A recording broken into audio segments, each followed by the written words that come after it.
مار اور ان گنت و بے حساب درود و سلام سید الاولین والآخرین شفیع المذنبین رحمت للعالمین خاتم النبیین امام الانبیاء سید الاصدقاء احمد مجتبی جناب محمد مصطفیٰ صلی اللہ علیہ وآلہ آلہ واصحابہ وسلم کی ذات گرامی پہ اللہ تعالیٰ کی حمد و ثنا اور آپ صلی اللہ علیہ وسلم پر درود و سلام کے بعد اللہ تبارک و تعالی کے حضور دست بستہ دعا ہے کہ ابتدائے آفرینش سے لے کے آج تلک دنیا سے رخصت ہونے والے تمام اہل ایمان کو اللہ تعالی جنت الفردوس میں اعلی مقام نصیب فرمائے، آمین۔ قرآن مجید فرقان حمید سے جو الفاظ بابرکات اس وقت میں نے آپ کے سامنے تلاوت کیے ہیں، یہ کتاب الہی کے 18ویں پارے سورہ نور کے بابرکت اور مقدس اور متبرک الفاظ اور کلمات ہیں، جن میں اللہ رب العزت نے ان گھروں کا ذکر کیا ہے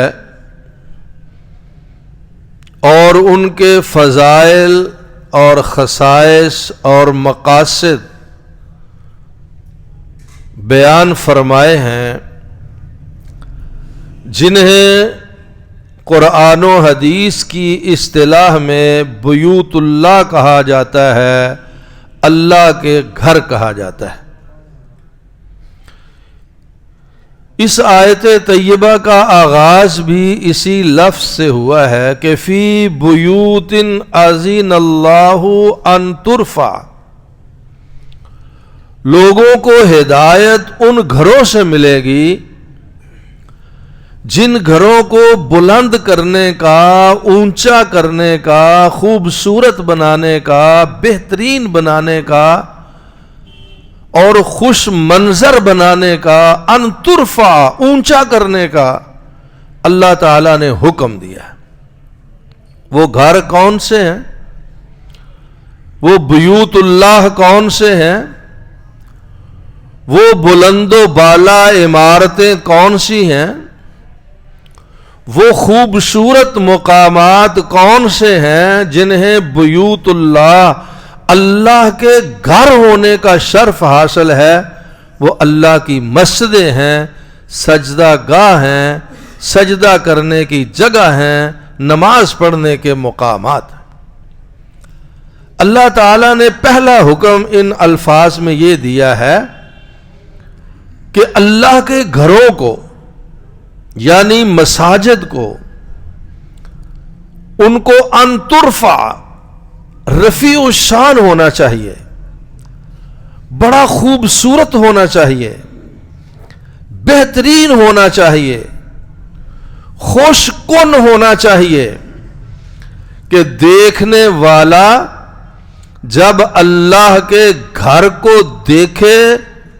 تو اسے خوشی بھی حاصل ہو جائے اور اس پر ہیبت بھی طاری ہو جائے، وہ یہ سوچنے پر مجبور ہو جائے کہ جس کا گھر اتنا بلند و بالا اور خوبصورت ہے وہ خود کتنا اعلیٰ اور شرف و مقام والا ہوگا۔ فی بیوت اذن اللہ ان ترفع، اللہ کہتا ہے ہدایت کے مراکز اور دین کے منبع وہ گھر ہیں جنہیں اونچا کرنے کا حکم دیا گیا ہے. اور دوسری بات یہ بیان فرمائی کہ وَيُذْكَرَ فِي حَسْمُهُ، ان گھروں کو بنانے کا، انہیں بلند و بالا کرنے کا، انہیں خوبصورت اور خوش منظر تعمیر کرنے کا مقصد کیا ہے، غرض و غایت کیا ہے، علت اور سبب کیا ہے؟ وَيُذْكَرَ فِي حَسْمُهُ، اللہ فرماتا ہے ان گھروں کو خوبصورت بنانے اور تعمیر کرنے کا ایک بہت بڑا مقصد یہ ہے کہ ان گھروں میں اللہ کے نام کا ذکر کیا جائے، اللہ کو یاد کیا جائے، اللہ کا ذکر کیا جائے. مسجدوں میں، اللہ کے گھروں میں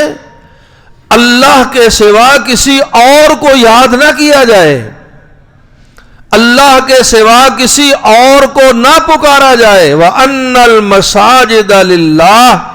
سورۃ جن کی آیت ہے 29ویں پارے کی، کہ وَأَنَّ الْمَسَاجِدَ لِلَّهِ، مسجدیں صرف اللہ کے لیے ہیں، ان کا کوئی اور مالک نہیں ہے. مسجدوں کا مالک ہے تو صرف عرش والا رب ہے، عرش والا اللہ ہے. دوسرے جتنے لوگ ہیں وہ مسجدوں کے خادم ہیں، مساجد کے نوکر ہیں، اللہ کے گھروں کے خدمت گزار ہیں، اور اس خدمت کو اپنے لیے اعزاز سمجھنے والے ہیں، مسجدوں کے مالک نہیں ہیں.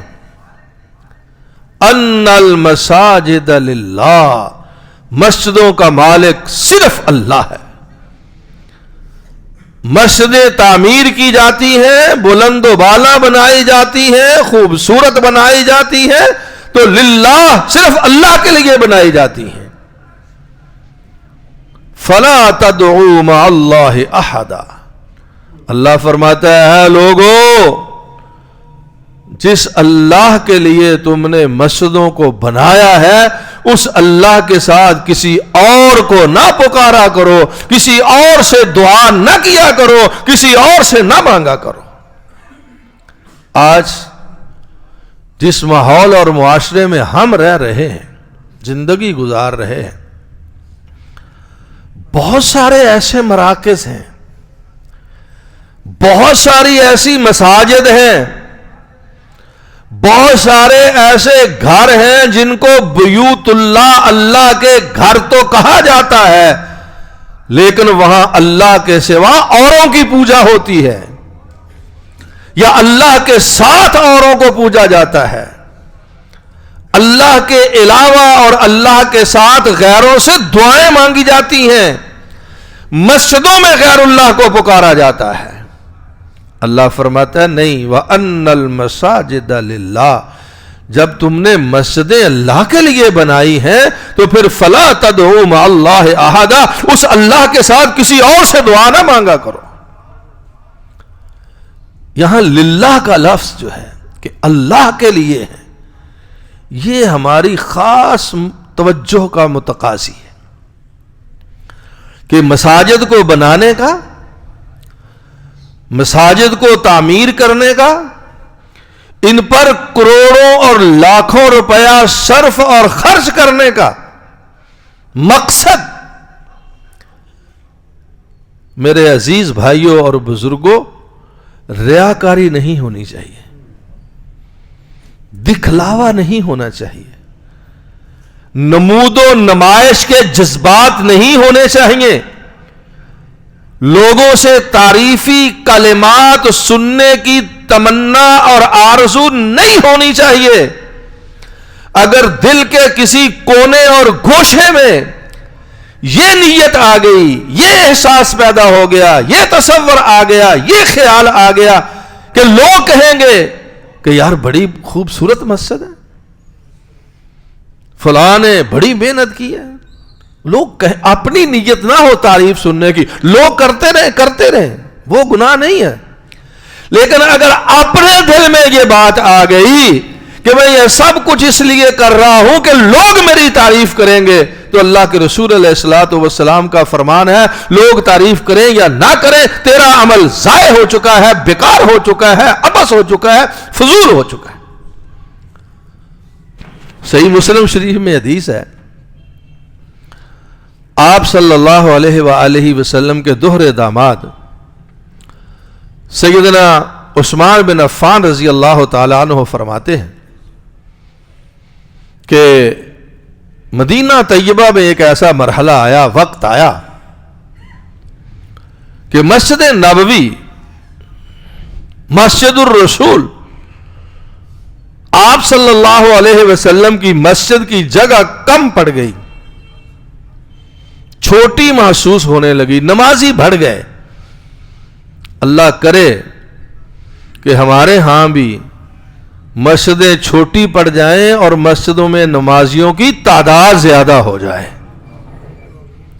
مجھے یہ دیکھ کر اور جان کر اور معلوم کر کے بہت خوشی ہوئی ہے، دل سے دعائیں نکلی ہیں کہ اللہ نے صرف اللہ نے میرے برخوردار کی زبان میں یہ تاثیر پیدا فرما دی ہے کہ رونق اتنی بڑھ گئی کہ اللہ نے آپ لوگوں کو 2 منزلہ سے منزلہ مسجد بنانے کی سعادت عطا فرمائی ہے۔ اللہ تعالیٰ آپ کی اس محنت کو، محبت کو، اللہ کے گھر کے ساتھ تعلق کو اپنی رحمت سے قبول و منظور فرمائے، آمین۔ اور اس کے بدلے میں اپنے رسول، سچے رسول، صادق المصدوق رسول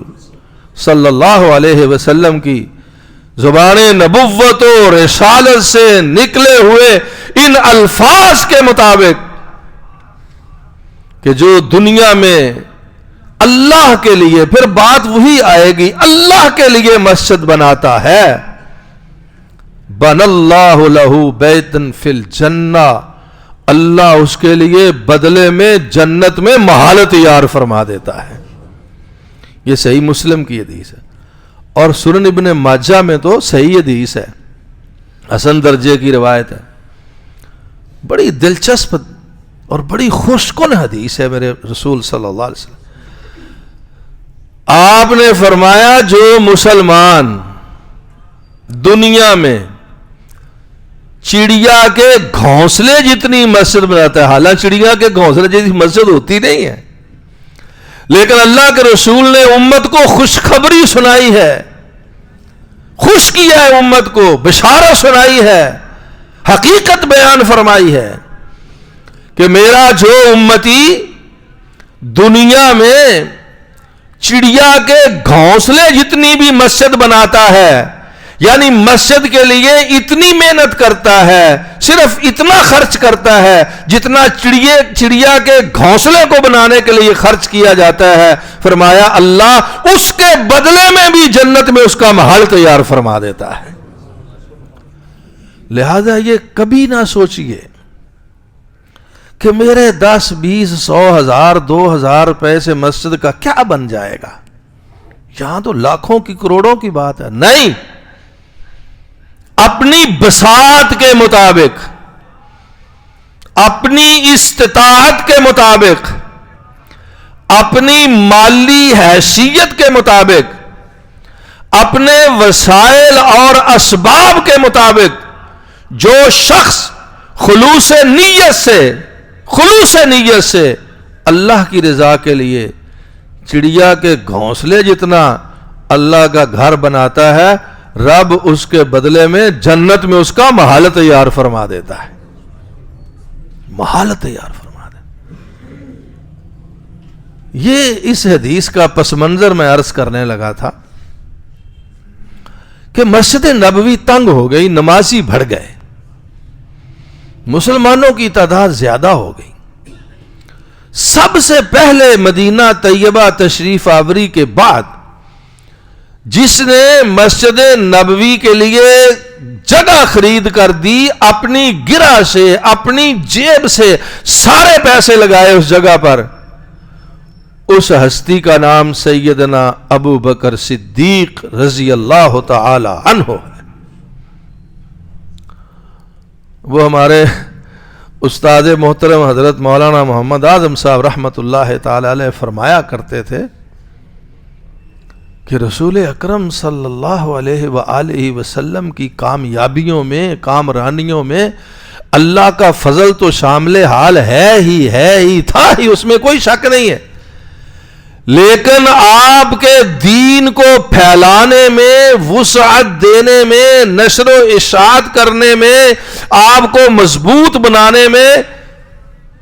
ایک ابو بکر کا کردار نمایاں ہے اور ایک عمر کا کردار نمایاں ہے رضی اللہ تعالیٰ عنہ۔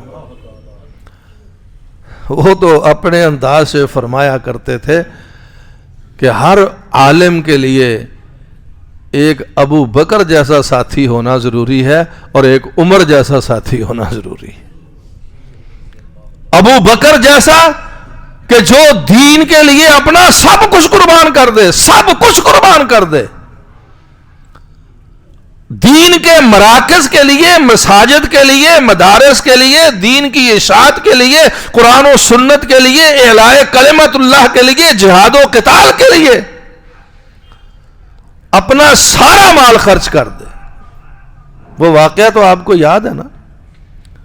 غزوہ تبوک کے موقع پر جب رسول اکرم صلی اللہ علیہ وآلہ وسلم نے چندے کی اپیل فرمائی تھی، گھبرائے نہیں، میں نہیں کرنے لگا اپیل کی ضرورت ہی نہیں ہے، ماشاءاللہ آپ کو اللہ نے ہر چیز دی ہوئی ہے، اتنی اعلیٰ مسجد۔ اللہ اکبر کبیرہ، حضرت عمر رضی اللہ تعالیٰ عنہ نے آدھا مال لا کے خدمت نبوی میں پیش کر دیا تھا اور ابو بکر صدیق رضی اللہ عنہ نے سارا مال لا کے آپ کے قدموں میں ڈھیر کر دیا تھا۔ تو شاعر مشرق نے بڑا خوبصورت نقشہ کھینچا کہ جب حضرت سیدنا عمر رضی اللہ تعالی عنہ تشریف لائے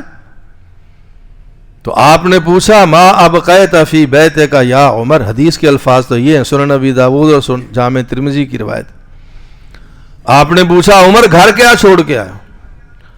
کہا اللہ کے رسول آدھا چھوڑ کے آیا ہوں، آدھا لا کے دیا ہے۔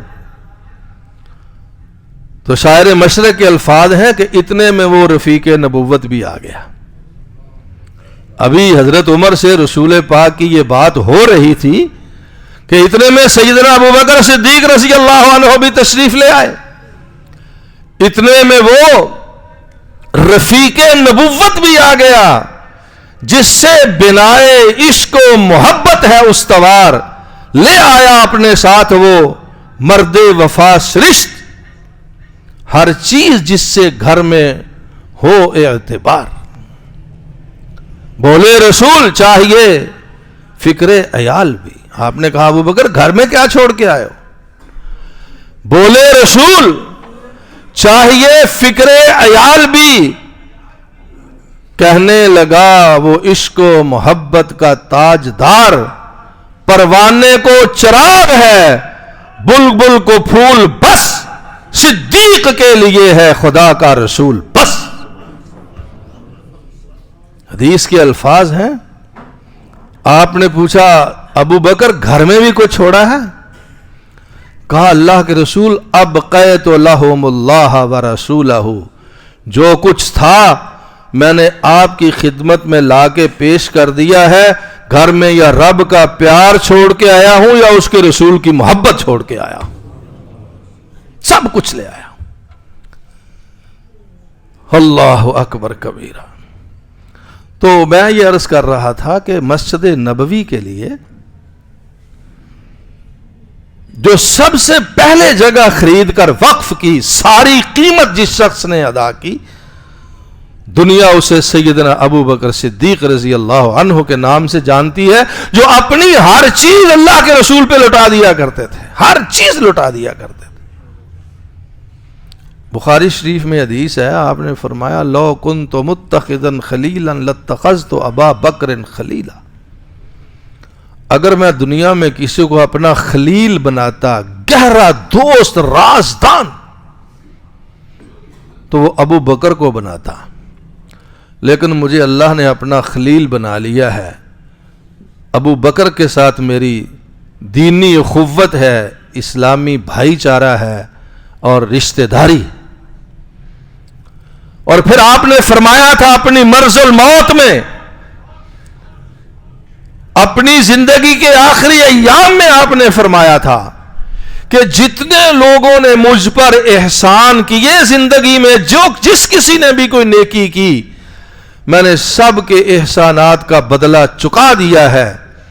ایک ذات ہے جس کے احسانات کا بدلہ میں نہیں چکا سکا، وہ ابو بکر صدیق رضی اللہ تعالیٰ عنہ، اس کو اس کی نیکیوں اور مجھ پر احسانات کا بدلہ اللہ ہی دے گا، میں نہیں دے سکتا۔ تو خیر میں عرض یہ کر رہا تھا کہ پھر مسجد نبوی تنگ ہو گئی، جگہ کم پڑ گئی، نمازی بڑھ گئے۔ آپ نے خطبہ جمعہ کے دوران ایک مرتبہ فرمایا کہ میں یشتری بقعۃ آل فلان، اور میرے صحابیوں تم میں سے کون ہے جو مسجد کے ملحقہ یہ فلاں شخص کی جائیداد اور مکان اور جگہ خرید کر مسجد نبوی میں شامل کر دے؟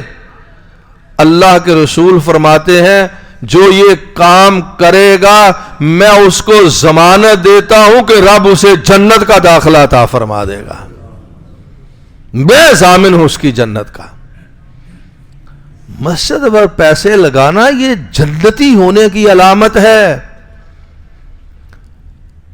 جنت کے مستحق بننے کی نشانی ہے۔ مت سمجھیے کہ ہماری رقم ضائع ہو رہی ہے، استغفر اللہ۔ مت کہیے کہ آپ مسجد پہ اتنے پیسے لگا کے فضول خرچی کر رہے ہیں، نہیں۔ جو آیت میں نے شروع میں پڑھی اس میں تو اللہ نے حکم یہی دیا ہے کہ فی بیوت اذن اللہ ان ترفع، ان گھروں کے بارے میں اللہ کا حکم یہ ہے کہ ان کو بلند و بالا کیا جائے، ان کو خوبصورت بنایا جائے، ان کو اعلیٰ بنایا جائے۔ سیدنا عثمان ابن عفان رضی اللہ تعالیٰ عنہ جب آپ نے یہ اعلان کیا اسی وقت کھڑے ہو گئے، اسی وقت کہا اللہ کے رسول علیہ الصلاۃ والسلام اس جگہ کے مالک سے سودا کرنا آپ کا کام ہے، ساری قیمت ادا کرنا میں عثمان کا کام ہے۔ سیدنا عثمان ابن عفان رضی اللہ تعالیٰ عنہ نے ساری قیمت ادا، اس موقع پہ آپ نے ممبر پہ کھڑے ہو کے یہ فرمایا تھا، جو میں نے حدیث پڑھی تھی یہ اس کا پس منظر ہے۔ اس موقع پہ حضرت عثمان فرماتے ہیں جب میں نے کہا کہ حضور میں قیمت دوں گا، ساری قیمت میں ادا کروں گا، اس وقت اللہ کے رسول نے علیہ الصلاۃ والسلام نے مسجد نبوی کے منبر پہ کھڑے یہ بات فرمائی تھی کہ من بنا مسجدا للہ بن اللہ لہ بیتا فی الجنہ، جو اللہ کے لیے مسجد بنائے گا، سجدہ گاہ بنائے گا، اللہ کا گھر بنائے گا، رب اس کے بدلے میں اسے جنت کا محل عطا فرما دے گا۔ اور یہاں ایک اور بات کہ بنا، اللہ نے ماضی کا صیغہ، اللہ کے رسول نے ماضی کا صیغہ استعمال کیا ہے، یہ نہیں کہا کہ بنائے گا، نہیں، فرمایا جس نے اللہ کے لیے مسجد بنا دی، بن اللہ، اللہ بنا چکا ہے، اللہ نے بنا دیا ہے،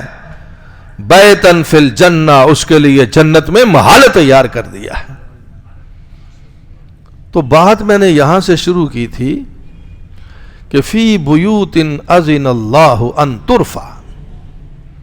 جامع ترمذی شریف میں حدیث ہے اور حسن درجے کی روایت ہے۔ ایک موقع پہ رسول اکرم صلی اللہ علیہ وسلم نے فرمایا کہ اذا رأیتم الرجل یتعاہد المسجد فاشہدوا لہ بالایمان، فرمایا لوگوں جب تم کسی ایسے شخص کو دیکھو، ایسے لوگوں کو دیکھو، ایسے افراد کو دیکھو، ایسی انتظامیہ کو دیکھو، ایسے خدام کو دیکھو، ایسے محنتی لوگوں کو دیکھو، یتعاہد المسجد، جو مسجد کا خیال رکھ رہے ہیں، مسجد کی خدمت کر رہے ہیں، مسجد کو تعمیر کر رہے ہیں، مسجد کی صفائی کر رہے ہیں، مسجد کا احساس کر رہے ہیں، مسجد کے نفع نقصان کا سوچ رہے ہیں، مسجد کے فائدے کے لیے منصوبہ بندی کرتے ہیں، یتعاہد، خیال رکھتے ہیں۔ بڑا جامع معنی لفظ ہے، حضور نے فرمایا یتعاہد۔ جب تم ایسے لوگوں کو دیکھو جو مسجد کا خیال رکھنے والے ہیں، مسجد کی خدمت کرنے والے ہیں، تو اللہ کے رسول نے فرمایا فَاشْهَدُوا لَهُ بِالْإِيمَانِ، تم گواہی دے دو کہ رب نے تمہارے ایمان کو قبول فرما لیا ہے، تم پکے مومن ہو، پکے مومن ہو، سچے مومن ہو۔ خادمین مسجد کے ایمان کی گواہی اللہ کے رسول جناب محمد مصطفیٰ صلی اللہ علیہ وسلم نے اپنی زبان نبوت سے ادا فرمائی۔ حضور نے گواہی دی ہے کہ فَاشْهَدُوا لَهُ بِالْإِيمَانِ، میں تو گواہ ہوں ہی ہوں، تم بھی گواہی دے دو کہ تم سچے مومن ہو جنہیں رب نے اپنے گھر کی خدمت کی توفیق عطا فرمائی۔ اور جب ہم اس حوالے سے سرکار دو عالم جناب محمد الرسول اللہ صلی اللہ علیہ وسلم کی سیرت پاک کا مطالعہ کریں، یہ صرف کہنے کی باتیں نہیں ہیں، کہنے کی باتیں نہیں ہیں، آپ نے عملاً کر کے دکھایا ہے، کر کے دکھایا ہے۔ آپ جہاں جاتے تھے اپنا گھر یا اپنے صحابہ کے گھر بعد میں بناتے تھے، رب کا گھر پہلے بناتے تھے۔ مکہ مکرمہ میں تو خانہ کعبہ موجود تھا، بیت اللہ موجود تھا، وہاں تو نئی مسجد بنانے کی ضرورت ہی نہیں تھی۔ جب آپ ہجرت کر کے مدینہ طیبہ تشریف لائے اور مدینہ طیبہ داخل ہونے سے پہلے مدینے سے 6 کلومیٹر پہلے قباء نامی بستی میں قیام فرمایا، 14 دن آپ وہاں رہے۔ سیرت اور حدیث کی کتابوں میں لکھا ہے کہ ان 14 دنوں میں سب سے پہلا اور سب سے بڑا کام جو آپ نے کیا تھا وہ مسجد قباء کی تعمیر ہے۔ مسجد قباء 14 دن میں مسجد تعمیر کروائی، اور خود اللہ کے رسول علیہ الصلوۃ والسلام پتھر اٹھاتے تھے، گارا اٹھاتے تھے، لگاتے تھے، دیوار بناتے تھے۔ اور یہ وہ مسجد ہے قباء، اللہ مجھے اور آپ سب کو اس کی زیارت نصیب فرمائے، آمین۔ کہ جب اللہ کے رسول اور صحابہ کرام زمین پر اس مسجد کی دیواروں کے پتھر لگا رہے تھے تو رب آسمان سے اس کی شان میں قرآن کی آیتیں نازل فرما رہا تھا۔ سورۃ توبہ میں ہے، جب مسجد قباء بن رہی تھی تو عرش سے جبریل آئے اور فرمایا اے رب کے رسول، اللہ فرماتا ہے لَمَسْجِدٌ أُسِّسَ عَلَى التَّقْوَى من اول یوم ان تقوم فیہ رجال یحبون ان یتطہروا واللہ یحب المطہرین۔ اللہ نے تعریف فرمائی ان لوگوں کی، اللہ نے تعریف فرمائی ان لوگوں کی قرآن کے اندر جو زمین پر ٹیڑے پتھروں سے مسجد قباء کی دیوار کھڑی کر رہے تھے۔ لمسجد، فرمایا یہ مسجد اسس علی التقوی، اس کی بنیاد تقوی پر ہے، اصل چیز تقوی ہے۔ اور پھر فرمایا احق ان تقوم فیہ، اے میرا رسول صلی اللہ علیہ وسلم، تمہارا حق ہے، تمہارا فرض ہے کہ تم اس مسجد میں آیا کرو اور آ کے نماز پڑھا کرو۔ اور پھر اللہ کے رسول نے اس کے بعد ساری زندگی 10 سال کیسے عمل کیا، اللہ کے اس حکم پر کیسے عمل کیا؟ حدیث میں آتا ہے کہ اللہ کے رسول علیہ الصلوۃ والسلام ہفتے میں 1 دن ضرور مسجد قباء میں جایا کرتے تھے،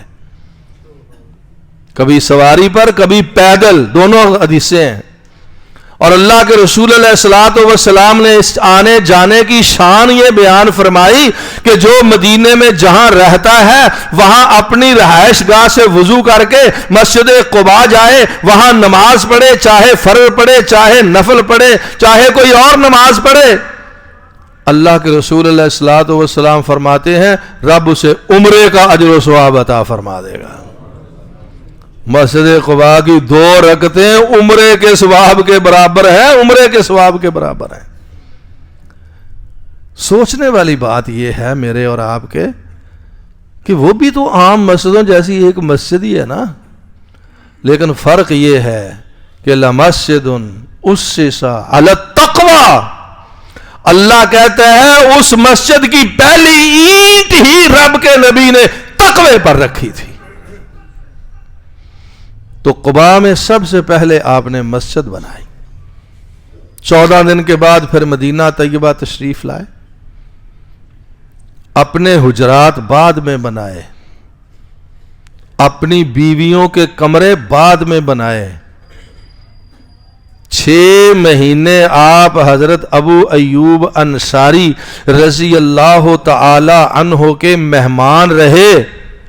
ابو ایوب انصاری رضی اللہ عنہ کو میزبان رسول بننے کا اعزاز حاصل ہے۔ ان 6 مہینوں میں اللہ کے رسول نے جو سب سے بڑا، سب سے ضروری اور سب سے پہلا اور سب سے اہم کام کیا تھا وہ یہی کیا تھا کہ ابو ایوب کے مکان کے سامنے جو خالی پلاٹ تھا وہ صدیق اکبر سے کہہ کر خریدا تھا اور وہاں رب کا گھر تعمیر فرمایا تھا۔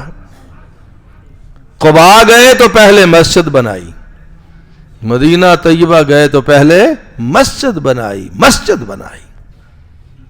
اور مسجد کے ساتھ تعلق، مسجد کے ساتھ محبت، اللہ اکبر۔ حدیث میں آتا ہے میرے اور آپ کے آقا جناب محمد رسول اللہ صلی اللہ علیہ وسلم جب مدینہ سے کہیں باہر سفر کے لیے جاتے تھے تو آپ کا آخری کام یہ ہوتا تھا کہ آپ مسجد میں جاتے تھے، 2 رکعت نماز پڑھتے تھے اور پھر سفر پر روانہ ہوتے تھے۔ اور جب آپ سفر سے واپس تشریف لاتے تھے تو آپ کا سب سے پہلا کام یہ ہوتا تھا کہ آپ مسجد میں تشریف لاتے تھے، نماز پڑھتے تھے اور پھر اپنے گھر تشریف لے جایا کرتے تھے۔ بلکہ بعض روایات میں تو ہے کہ نماز پڑھ کے آپ مسجد میں بیٹھ جایا کرتے تھے۔ اب بیٹھنے سے مجھے یاد آیا کہ میرے عزیزوں اور بزرگوں، مسجد میں بیٹھنا، خالی بیٹھنا، صرف بیٹھنا، آپ کوئی ذکر نہ کریں، کوئی اذکار نہ کریں، کوئی توبہ نہ کریں، کوئی استغفار نہ کریں، کوئی نفل نہ پڑھیں، کوئی قرآن مجید کی تلاوت نہ کریں، درود شریف نہ پڑھیں، کچھ اور نہ کریں، بس مسجد میں بیٹھے رہیں، خاموش، باتیں نہیں کرنی، خاموش، مسجد میں بیٹھے رہیں۔ میں بار بار کہہ رہا ہوں اور اپنی طرف سے نہیں کہہ رہا، حدیث سنا رہا ہوں۔ اللہ کے رسول علیہ الصلوۃ والسلام فرماتے ہیں جب تک میرا امتی مسجد میں بیٹھا رہتا ہے وہ کچھ بھی نہ کرے، وہ مسجد میں بیٹھا رہے، رب کے فرشتے اس کے لیے دعائیں کرتے رہتے ہیں۔ اور وہ حدیث میں دعائیں بھی ہیں کہ فرشتے کہتے کیا ہیں، اس کے لیے دعا مانگتے کیا ہیں۔ اللہ کے رسول کا امتی صحیح العقیدہ مسلمان مسجد میں بیٹھا ہے، صرف بیٹھا ہے بس۔ رسول اللہ صلی اللہ علیہ وسلم فرماتے ہیں اللہ نے اس کے لیے فرشتوں کو مقرر کر دیا ہے جو اس کے لیے دعا کرتے ہیں اللہم ارحمہ، اللہ اس پر اپنی رحمت فرما دے، اللہم اغفر لہ، اللہ اس کے گناہوں کو معاف فرما دے، اللہم تب علیہ، اللہ اس کی توبہ قبول فرما لے۔ یہ 3 دعائیں ہیں فرشتوں کی، فرشتوں کی، اس خوش نصیب کے لیے جو صرف مسجد میں آ کر بیٹھ جاتا ہے۔ اور اگر آپ غصہ نہ کریں تو ہم میں سے اکثر لوگوں کی حالت یہ ہے کہ سلام پھرتے ہی وہ مسجد سے اٹھ کر بھاگنا شروع ہو جاتے ہیں. پتہ نہیں کتنے پھنسے سا مساں جان چھوٹی ہے. نہیں، تسلی سے، اطمینان سے، حوصلے سے، محبت سے، عقیدت سے، تعلق سے، رسول کا حکم سمجھ کے صلی اللہ علیہ وسلم اپنے محبوب کا عمل سمجھ کے مسجد میں بیٹھے جتنا بیٹھ سکتے ہیں. اور ایک اور حدیث سن لیں، مسجد کے ساتھ محبت یار کوئی معمولی بات ہے؟ بہت بڑی بات ہے، اللہ کی قسم بہت بڑی بات ہے. بخاری شریف میں حدیث ہے، اللہ کے رسول علیہ الصلاۃ والسلام فرماتے ہیں 7 طرح کے لوگوں کو اللہ روز حشر اپنے عرش کا سایہ عطا فرمائے گا. میں 7 بیان نہیں کرتا، وقت نہیں ہے. ان میں سے ایک طرح کے لوگ وہ ہیں رجل قلبہ معلق بالمسجد، جس کا دل مسجد کے ساتھ لٹکا رہتا ہے، رب اسے روز حشر اپنے عرش کا سایہ عطا فرمائے گا. ایک نماز پڑھ کے گیا، دوسری اذان کا انتظار کر رہا ہے، کان لگائے ہوئے ہیں، کب مسجد کے مینار سے اللہ اکبر کی صدا ہے اور میں دکان کو چھوڑ کے مسجد میں چلا جاؤں. رجل قلبہ معلق بالمسجد. اللہ اکبر کبیرہ. اور نبی پاک علیہ الصلاۃ والسلام نے تو میرے بھائیوں یہ بھی فرمایا ہے کہ جو مسجد میں بیٹھ کر ایک نماز پڑھ کر دوسری نماز کے انتظار کے لیے بیٹھا رہتا ہے، جب تک وہ بیٹھا رہتا ہے نماز کے انتظار میں، رب اسے نماز پڑھنے جیسا ہی اجر و ثواب عطا فرماتا رہتا ہے. اس لیے آپ لوگ، اللہ جانتا ہے، بڑے خوش قسمت ہیں، بڑے سعادت مند اور نیک بخت ہیں، بڑے بھاگوں والے ہیں جن کو اللہ نے یہ سعادت بخشی ہے کہ آپ نے اس مسجد کو خوبصورت بنایا ہے، بہترین بنایا ہے، سہولیات سے مزین بنایا ہے، اور دیکھ کر دل خوش ہوتا ہے. زمین پہ اللہ کے بندے اللہ کے گھر کو دیکھ کے خوش ہوتے ہیں، عرش پر رب اس کو دیکھ کے خوش ہوتا ہے. اور پھر فرماتا ہے فی بیوت اذن اللہ ان ترفع ویذکر فیہا اسمہ یسبح لہ فیہا بالغدو والآصال. کہ مسجدیں اس لیے بنائی جاتی ہیں، اللہ کے گھروں کو بلند و بالا اس لیے کیا جاتا ہے، ریاکاری کے لیے نہیں، دکھلاوے کے لیے نہیں، فخر و مباحات کے لیے نہیں، اپنی بڑھائی کے لیے نہیں، بلکہ اللہ کے لیے، اللہ کی عبادت کے لیے، اللہ کا نام لینے کے لیے، رب کا ذکر کرنے کے لیے. جو اس نیت سے، اس ارادے سے، اس خیال سے، اس آرزو سے، اس تمنا سے مسجد تعمیر کرتے ہیں، اس کو خوبصورت بناتے ہیں، اللہ تعالیٰ بدلے میں جو کچھ عطا فرماتا ہے اس کی چند باتیں میں نے آپ کی خدمت میں عرض کی ہیں. اللہ تعالیٰ اپنے اس گھر کو اور زیادہ آباد فرمائے. اللہ اس گھر کے خدمت گزاروں کو جنت میں اعلیٰ مقام عطا فرمائے. آمین. وآخر دعوانا الحمدللہ رب العالمین.